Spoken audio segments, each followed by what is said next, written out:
Dear friends, I'm really happy to be here this evening with you. So you can hear me well? Yeah.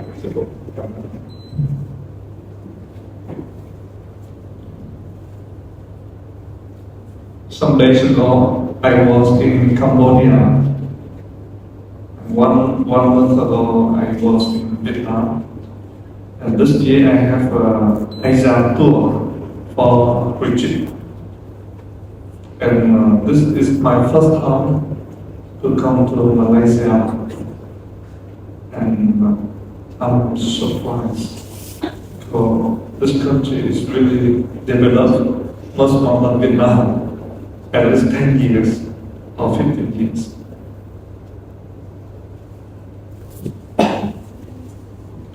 And I travel around to share about meditation. But many people who talk or think of meditation, they often think that meditation is we have to sit still.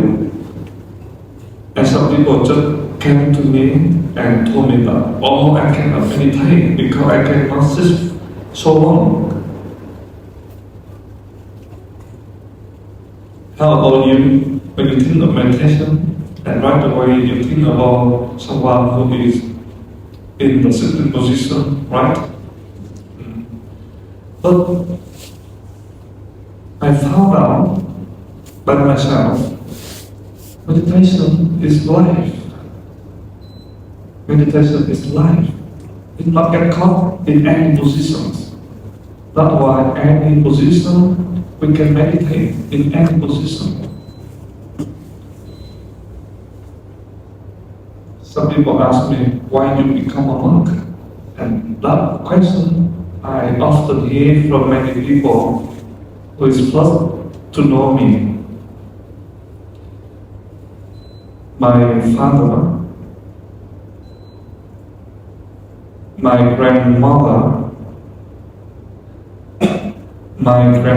in father's side, she has only, my father is a boy, only one son.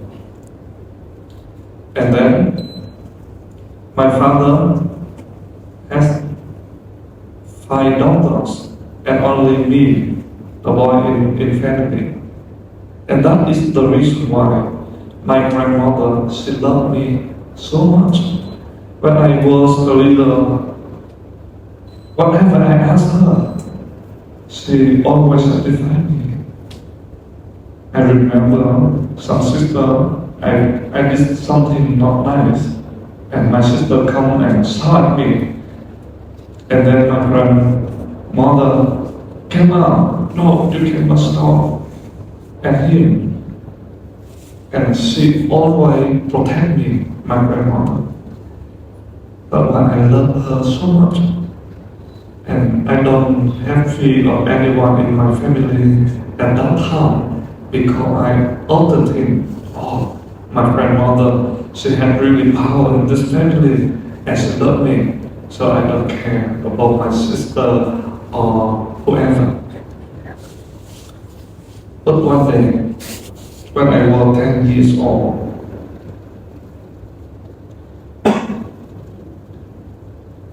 but before I tell you this, I want to tell another story. You know, in Vietnam, it's like in Malaysia, in the hot weather. It's really hot like this. And I cannot, even if it's hot at night, I cannot sleep well. And I just came to my grandmother and told him, grandmother, please, feed me. And years ago, when I around 8 years old or 7 years old, we don't have the fan like this, but only fan with the hand. And my grandmother just fed me until I sleep. And I still remember when she get tired, she stopped fan. I recognize and I just told her, please continue, my grandmother. And right away, she continued to fan me. And then I sleep. And she told me many stories. And some story she just repeat 100 times. But I still enjoy her story. It was really beautiful story to me, and I still remember this story until now. And what this is tell me story, just all the stories in Buddhism. And that is the reason many good things were sold in my strong consciousness. And my relationship between me and my grandmother is really deep, really deep. I love her so much. And I don't think one day she will pass away. I never think of this. I even don't have any idea that one day our beloved one will die, will pass away. And I still remember exactly the day she passed away. When I was 10 years old, at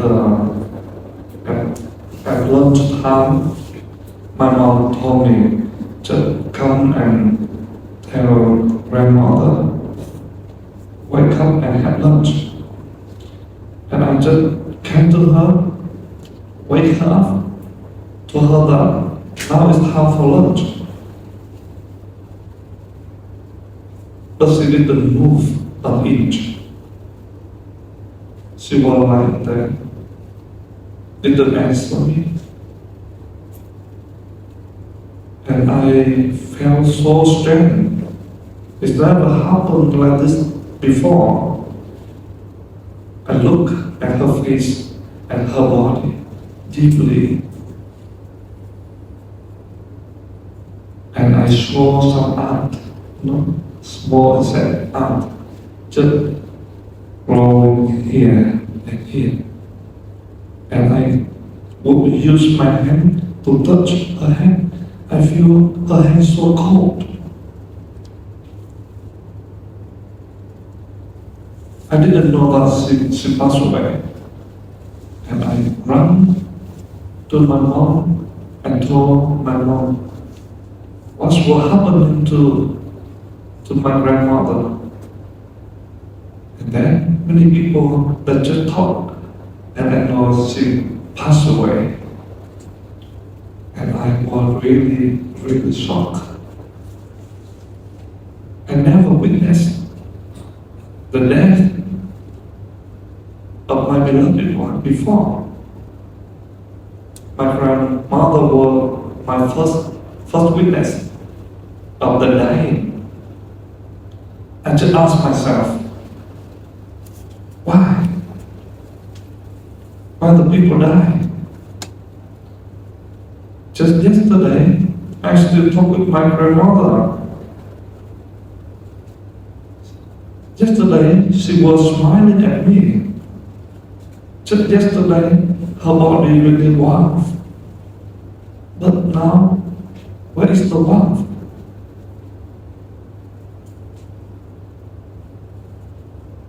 Why? There is only a body lying on the bed.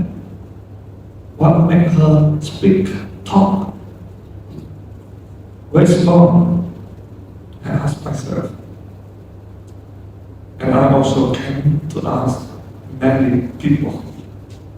I came to ask my father, my mother, the adults in my family. But there's no one can answer me that question.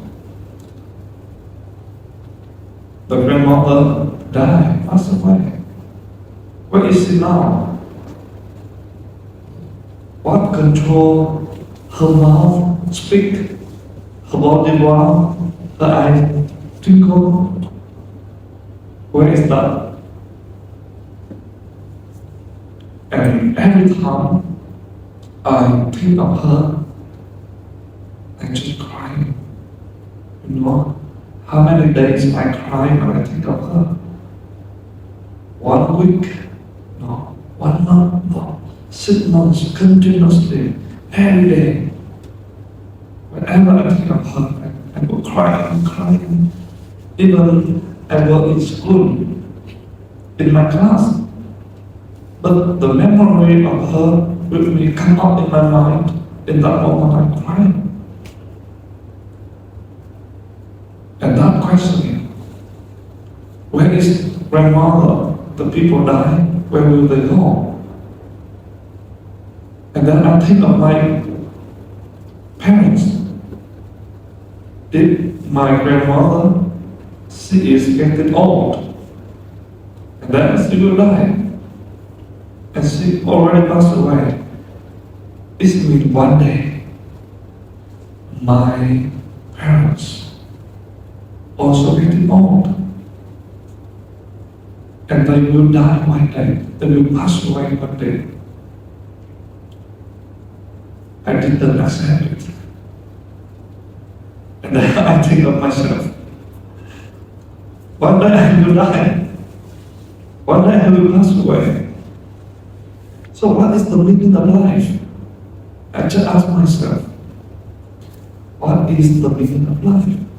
If we grow up, we marry, we have a wife, we have a husband, then we have children, we work, eat, and one day we all die.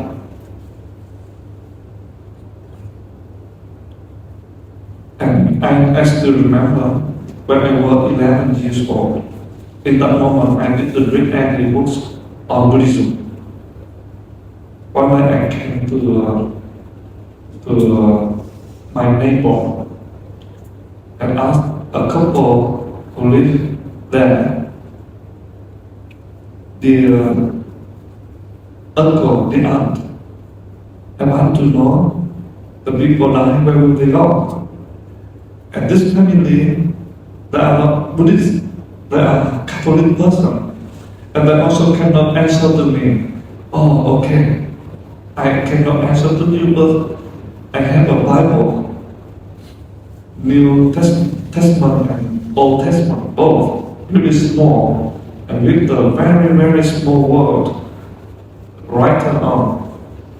And they just get me, and they just told, just read all, and then you will know. Jesus will tell you.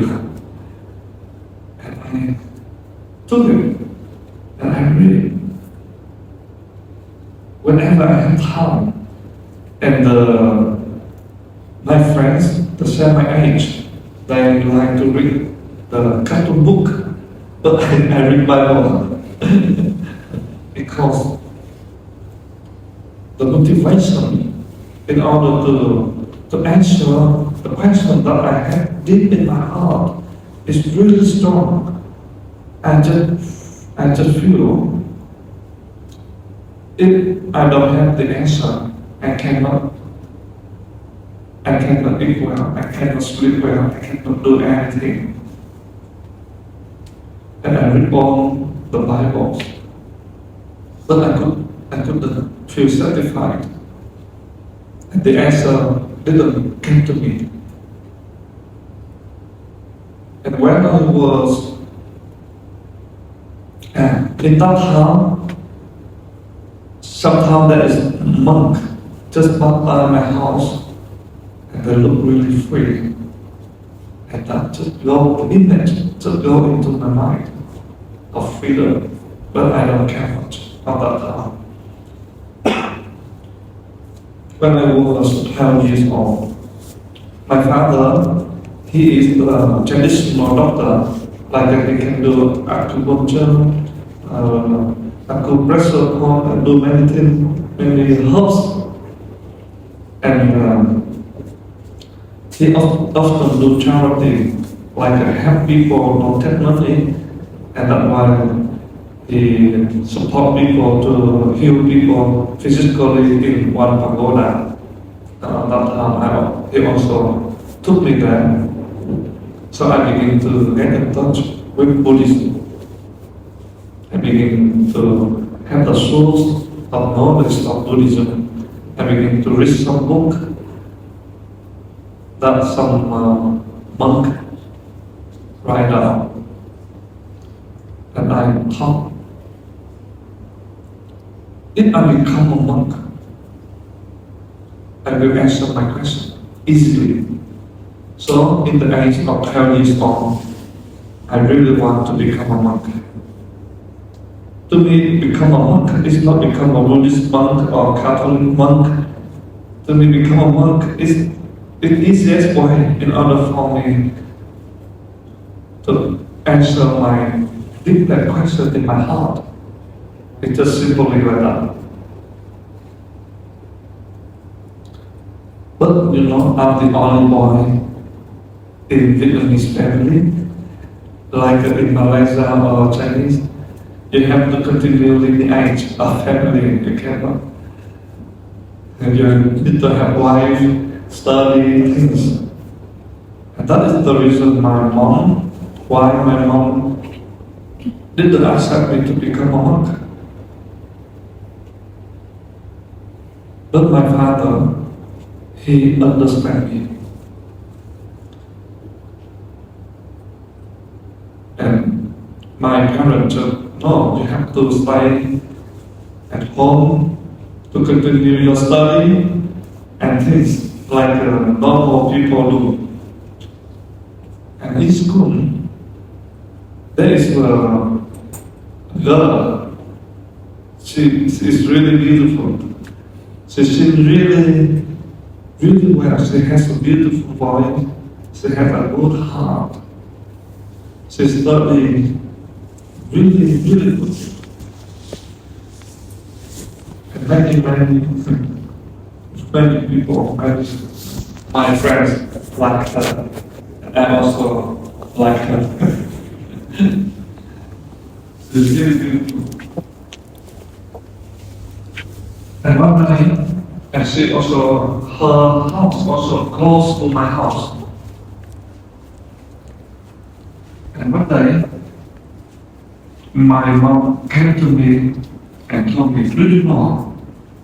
And I asked her, know what, Mom? Jim Phương is the name of that girl, just passed away in the age of 14. And now, all the question, why the people die, just recall in me. My grandmother, she's getting old. She died, I understand. Now, just a girl in the age of 14 also passed away, also died. Life is so impermanent. I begin to feel deep in my heart, life is really impermanent.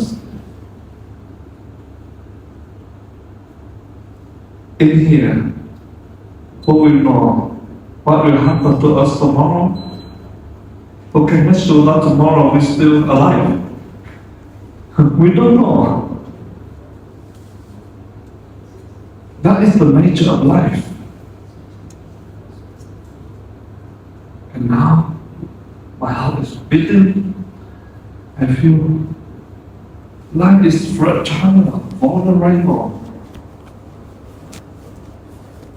The determination to become a monk now is so strong in me. And from that time on, I begin to practice, even in the form of, in a life form, but practice as a monastic. I do chanting every day, I do sitting meditation, and I do things. I become vegetarian. And my mom, she was scared about that because she don't want to let me to become a monk. And she also know this boy, my son, maybe soon in the future he will become a monk. He will go on the path of monastic life. And the question is still grow up in me. Why the people die? And where will they go after they leave the body? Where? And that question is slowly, it took bigger and bigger. And I still remember one day I was in my class. Suddenly the teacher disappeared. All my friends who sit around me disappeared. The only is the question. Where the people go when they die?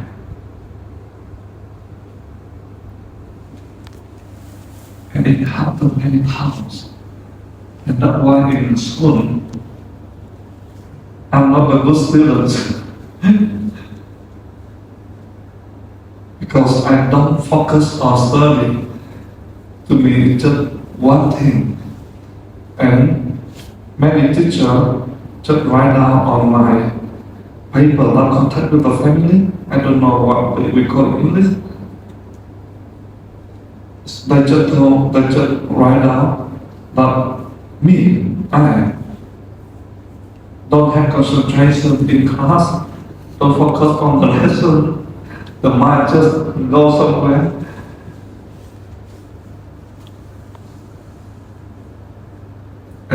And that's also a reason why my result in study in school really low. Like in class we have 50 people, so I was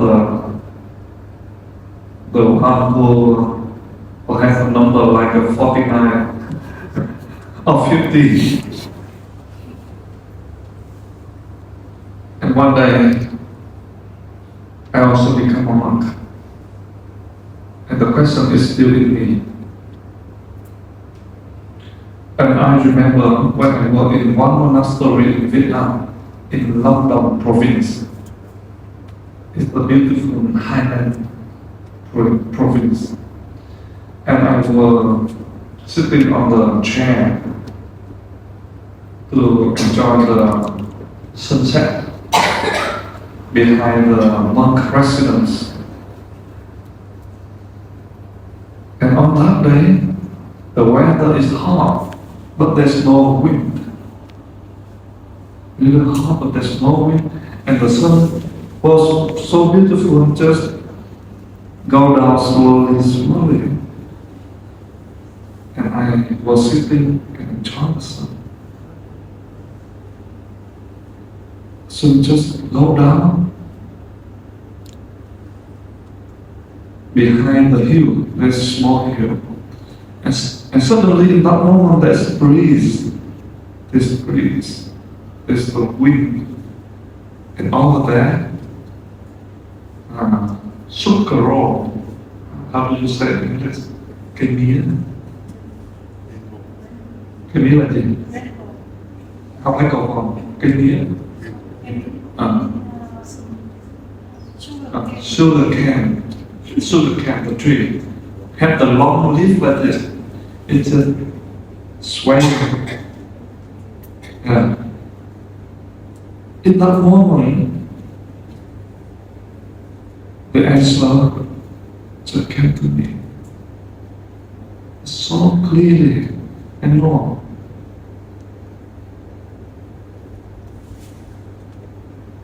For years, 12 years, I'm looking for the answer. Didn't find out. In that moment, the answer just came to me. And I felt so peaceful, so light, so joyful, so silent. Just imagine in your shoulder you have a big stone, like 50 or 70 kilo, and you just carry on years. Now all this stone just put down. How do you feel like? And I feel so peaceful, so happy, so silent. Even the sun already go down. But the hill just become light. And the chair become light. All the trees, everything become light, become energy. It's shining, but it's not like a sun. And I just feel peaceful, silent. And I cannot describe to my monastic brothers or whoever what is that. I cannot name it. I just enjoy the taste of that freedom. I enjoy it day by day. Even after 6 years, I cannot describe it. What is that? But I really enjoy. I want to tell the people my experiences. And slowly I begin to talk about that. I know how to share to people. I know how to support, how to accompany my friends, my Dharma friends, or whoever, even not in religion, to arrive at this understanding. And I begin to write books. I begin to have the seminar. I begin to have the meditation class. I begin to spread it. What made me so happy spreading the answer that I found. What I found, but it just came to me in that moment. And my friends who were studying, who were learning in school with me, they were surprising now. And some they become my students. Because now I'm the author of more than 20 books in many different fields of life, especially about meditation.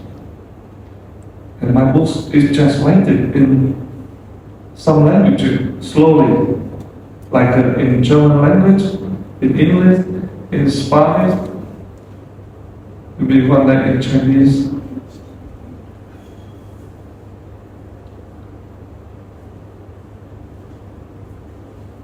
And I begin to share that experience with my own language. It's not Buddhist language or any language. I just share from my own language. But from that wisdom, that moment, I also realized, all the religion in the world, any religion who talk about the truth, the same truth. So I begin to have tolerance with all religion. What the Buddha say, Buddha nature, Lao Tzu say is the Tao.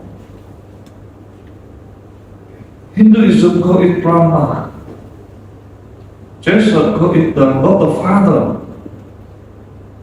They have different names, but point to the same thing.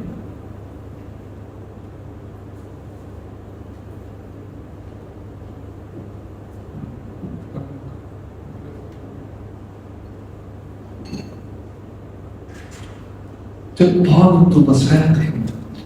It's like, look at my hand. Here we have many different fingers. Like here, Buddhism, here, Christianity, here, Hinduism, here, Taoism, here, Islam. When we still stand here, we will see that it's different. How this finger can have the same like this finger? No, it's really different because we stand here. But the moment we arrive here, you see, we are right here. We will see all the same. All the fingers just come out from this. And that's why all my books now, the way I write, is non-religion.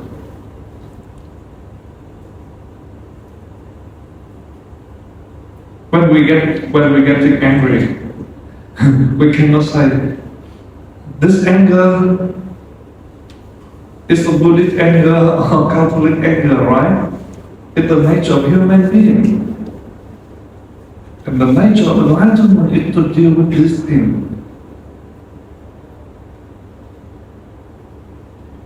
And that's why I just often tell my students, please don't think that when you become practitioner, just only possible when you are in pagoda or monastery. No, it's in your house. Just turn your home become meditation hall. Turn your wife or your husband become your Dharma friends.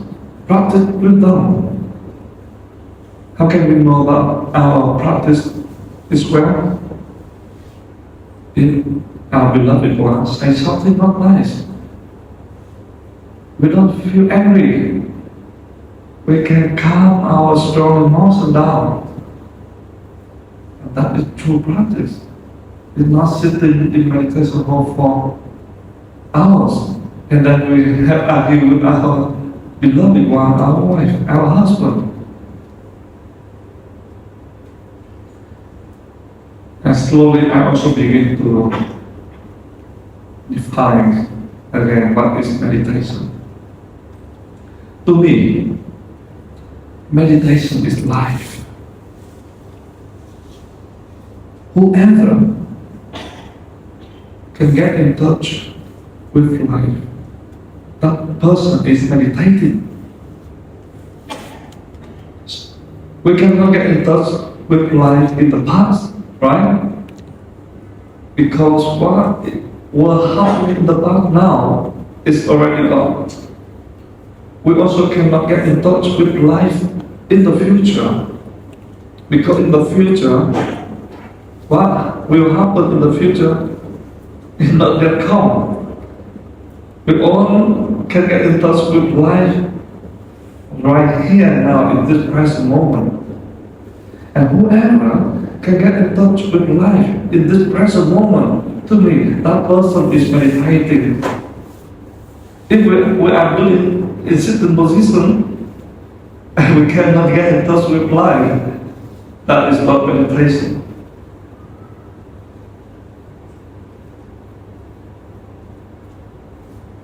And with this kind of definition of meditation, for Vietnamese people, they're very easy to get in touch, to practice, to apply in daily life. And life is not living in any position, but sitting or standing or walking or lying. That's why we can meditate in any position. If we can fully present and be aware. Fully present and be aware. And I call this in Vietnamese trọn vẹn, nhận biết. Fully present is trọn vẹn. Be aware is nhận biết.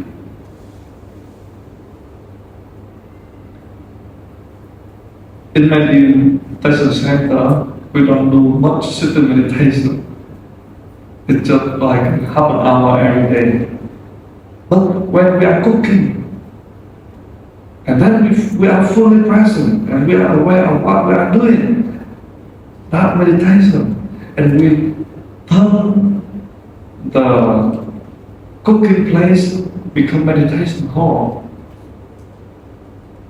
And the action of cooking also becomes sacred, become holy. And if we practice in this way, our life becomes really light. We don't need to hurry in anything anymore. When I walking, my friend or my student just say, "Oh, Master, you walk so slowly." Well, it's so strange. You walk so slowly, but you travel around the world. You go around the world. And I go so quick, but I just like in Vietnam, in my province, did not go to another province.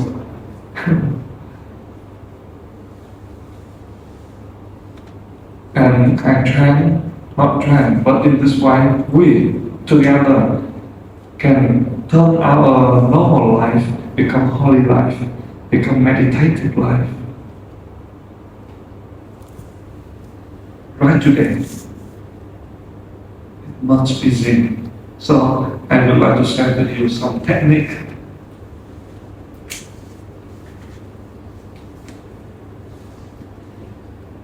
Who among us here, one time in our life, getting angry? Please raise your hand. At least all of us. Yeah? And when we are getting angry, what will we do? What will we do when we are getting angry? What will we do when we have strong emotions? Come on. We often be carried away by our strong emotion. When we are getting angry, we will say something, we will do something that make the people who we think that person make us suffer of anger, suffer in return, right? And then we will say something not nice. Or we will act in the way not nice to that person. And when our strong emotions calm down, we look back, the relationship is almost broken, and we feel regret. I wish, if I didn't say that, if I didn't do that, it will be great. But we already did. We are already sad. And we don't know how to deal with it. And we promised with ourselves, next time, if something happens like that, I will never say something in this way, or I never do in this way anymore, because I know if I still say something or do something in this way, it may not only me suffer, but my beloved one also suffer. And we promise with ourselves, in this way, the next time situation happen, and what will we do? We still repeat it, and then we regret. It's normal, because we don't know how to deal with it, how to handle it. So now I will tell you easiest way to deal with our strong emotion. For example, the energy of anger. If we are getting angry, what do we feel? The blood just come up here. Our face become red. Pulse in, it's just so strong, right? He tense. And some people, they get angry and he tense, the blood just so, how do you say? It can broken. That people can be struck. It fall down. It's really dangerous for our health. But we cannot control. But there's a principle that can help us. When we are getting angry, the energy will come here. The G will come here. Where the G is, the blood is, and the blood will come here. And strong emotion also come here. And the technique is really easy. We just pull the energy from our head down to our feet, and it will be solved that problem. How can we do it? There's a principle. Where the mind is, the G is. Where the G is, the blood is. We apply that principle in our life. And that is also a kind of meditation. It means we're just walking. When we do one step, two steps, when we make that, just pay our attention to the contact between our feet and ground. There is a contact. Just pay our attention through the contact between our feet and the ground. Isn't it? In that moment, our mind is there, right? And where the mind is, the chi is. The chi will go down here. Where the chi is, the blood also go down here. All the energy from this level, from the head, will be pulled down to the feet. And then our head will be empty, will be light. And our emotion will be calm down.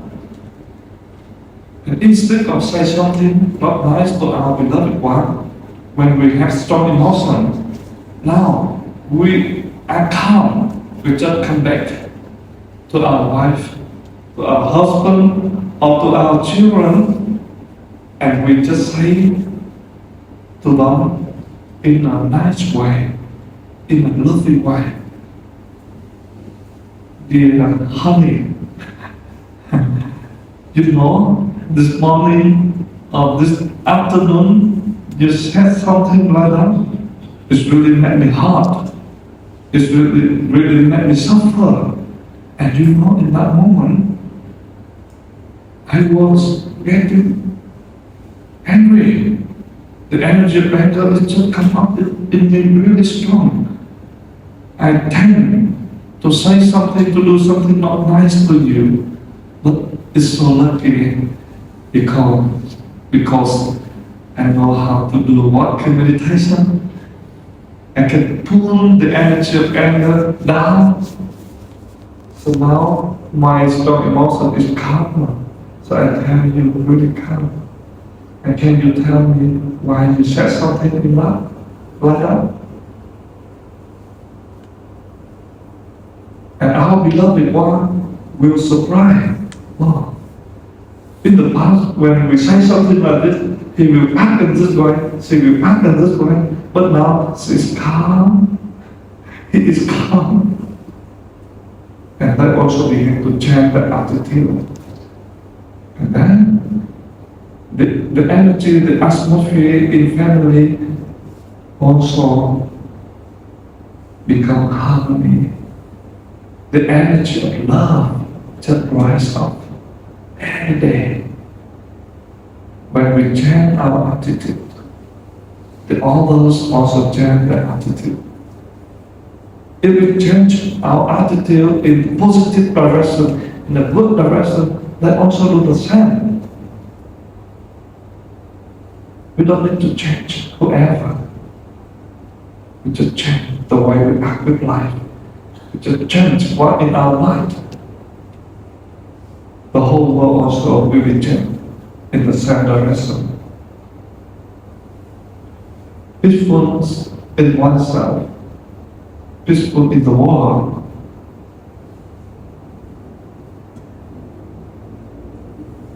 And remember, life, meditation is life.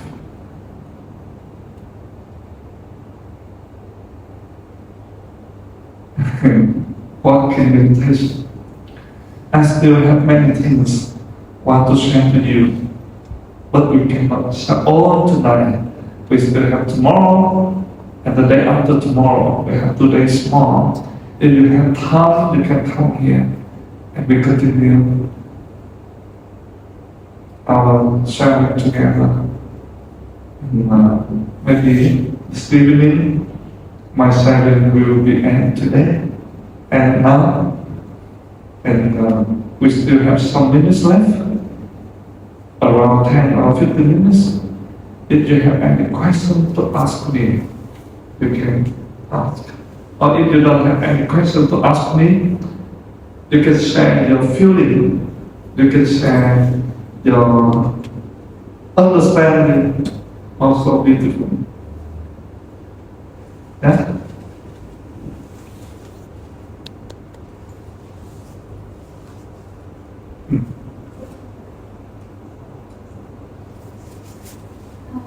So if you have any questions for our day, please raise your hand so I can pass them.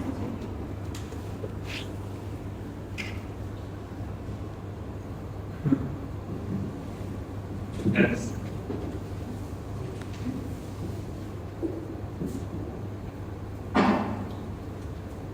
Good evening, Master. Yeah. You say that when you are meditating, sitting on the bench, looking at the sunset, the answer came to you. Yes. What is the answer? Mm. It's really beautiful question. But when I tell you the answer, you cannot experience yourself later. And that answer you need to find in yourself. I can tell you, but later it's not good for you on this journey.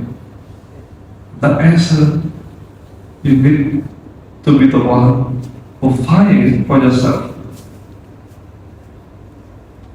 Yeah. Master, in order to lost the question, what is required to get that answer? Yes, yes. You know? Yeah. And, do you not get that answer? As a lay people, what is the necessity? Because your talk is simple. Yes. It's life. But you need to do something more. Yes. Before Yeah. you get the kind of experience that you experience, isn't Yes, it? right. I understand you. It's a really nice question. In order to live with this answer, you don't need to have any special form, like a monastic form or lay form, because this goes beyond duality.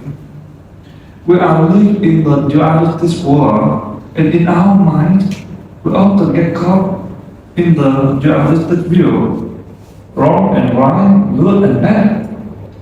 But there is something going beyond wrong and right, good and bad.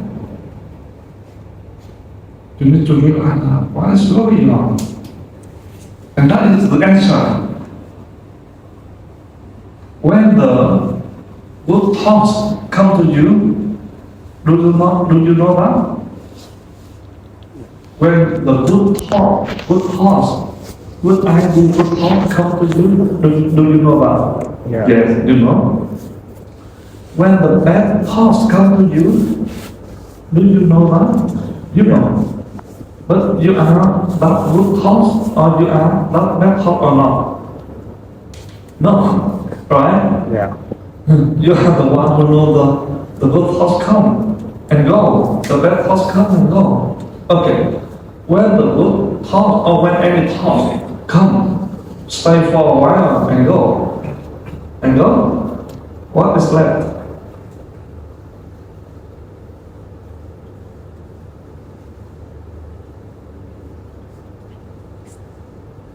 The law, right? It's still there all the way. Okay, I should answer that question to you. Huh? Don't in the future. Oh, why you just answer to me? Don't let me to answer myself.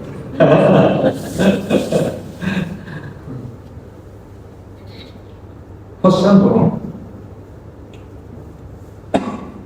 when you feel hungry, we know it, right? When we have any pain in our body, we also know it.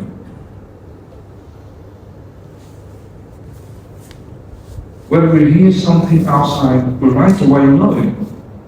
When we are hungry, some noise happen here, in our body we also know it. And that knowing is always there with you, always there. Even if when you sleep, you sleep. If you are aware of your body, you slowly to realize, to begin to know your body slowly fall into sleep. But you are still awake. The know is still awake. But one day you can experience that. If you just fully present and be aware. And if you sleep, your awareness is still there. It means for sure one day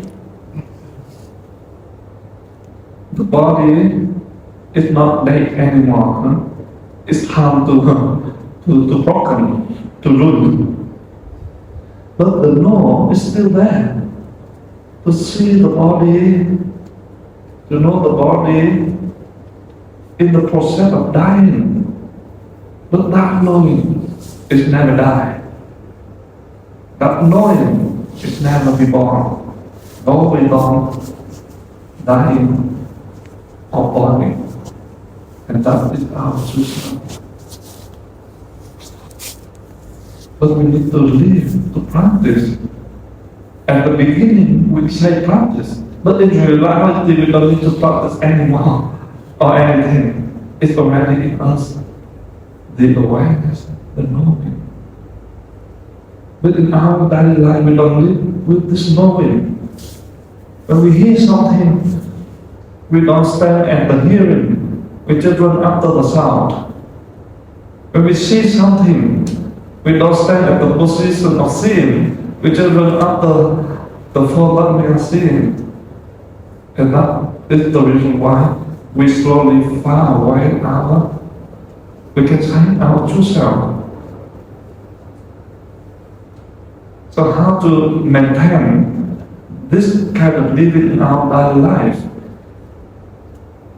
The way to maintain is you don't need to be hurried in your life.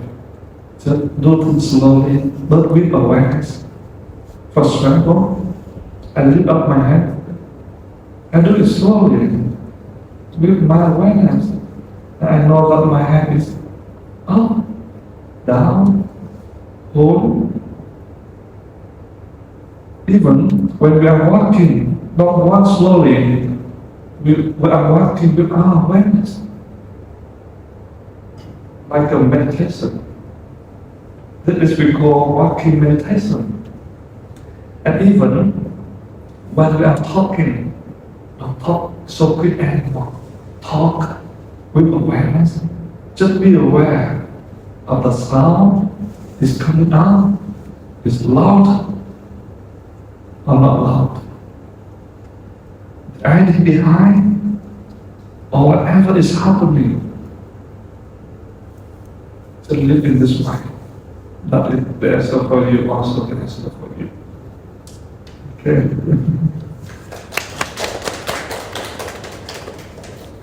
So I hope I can give the answer in that way. I can satisfy you a little bit, so you can ask more. I think in a secluded life, monastic life, or as a farmer, probably it's easier to slow down everything. Okay? But as a layman in a very competitive world, how do we do it? Or is it that every day we put a certain amount of time to do it, or what? So we cannot be slow in this world. At the present Slow is the beginning, but when you get used with this way of living, slowly or hurry is not a problem. so slow doesn't mean everything slow. No, I don't mean that.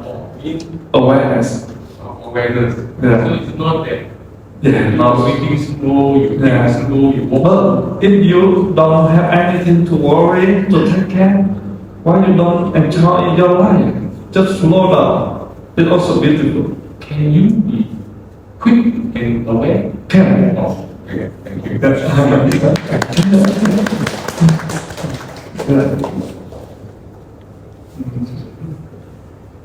So beautiful evening.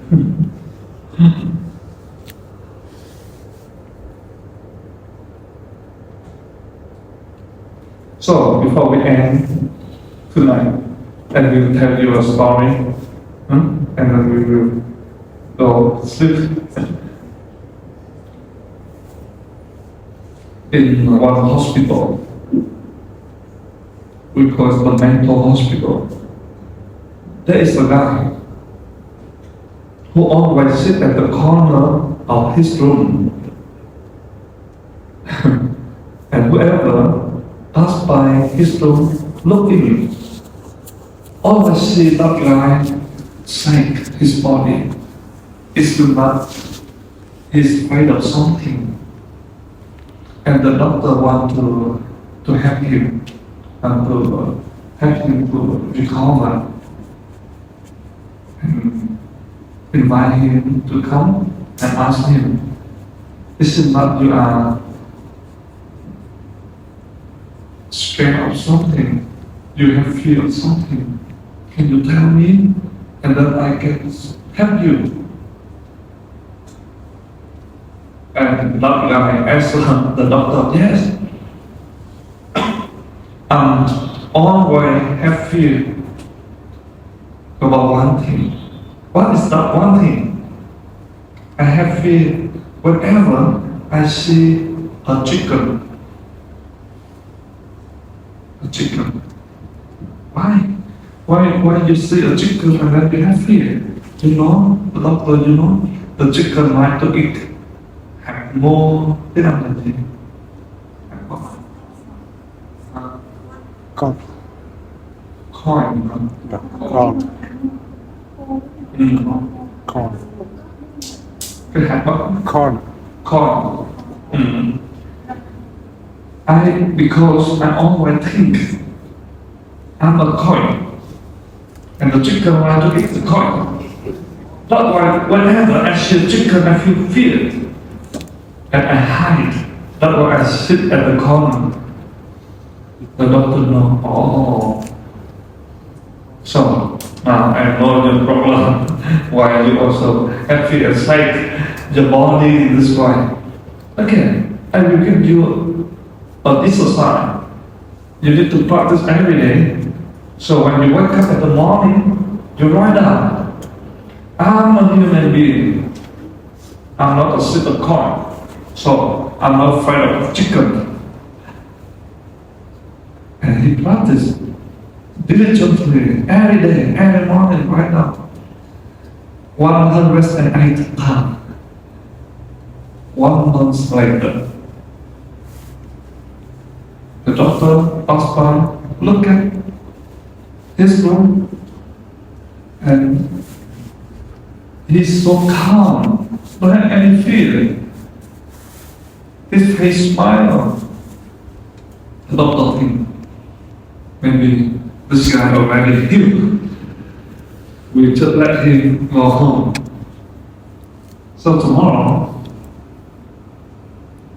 the guy come to the doctor and the doctor asks, who are you? And right away, this guy answer, I'm a human being. I'm not a sit of corn, so I'm not afraid of the chicken. Okay, now you are healed, you can go home now. And that guy went home. In the room of the doctor, there's a window. The look through the window, see that guy come to the gate of hospital, and suddenly the doctor saw the guy suddenly run quickly. Isn't that this guy have fear of something? And the doctor tell the nurse, you should come out and tell him come back here. I want to ask him something more. Because suddenly I saw him run really quick, that he is want to hide something, want to hide himself about something. And this guy come. The doctor again asked him, why when you went to the gate of hospital and suddenly I saw you run away, can you tell me what's happening to you? Doctor, you know, when I went to the gate of hospital, suddenly I saw there is a chicken stand there. The chicken stand there. But the doctor asked, who are you? Yeah, I'm a human being. I'm not a sweet of corn, so I'm not afraid of chicken. Yeah, you are a human being. I'm not afraid of chicken. Why you just run away when you saw a chicken? Yeah, I know, doctor. I know that I am a human being, I'm not a pseudocon, I'm not afraid of the chicken, but I don't know whether the chicken know I'm a human being or not.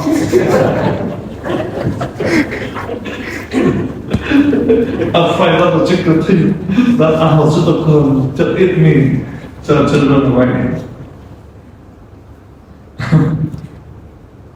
What we set up in our mind is really difficult to remove. Okay, that is enough for this evening.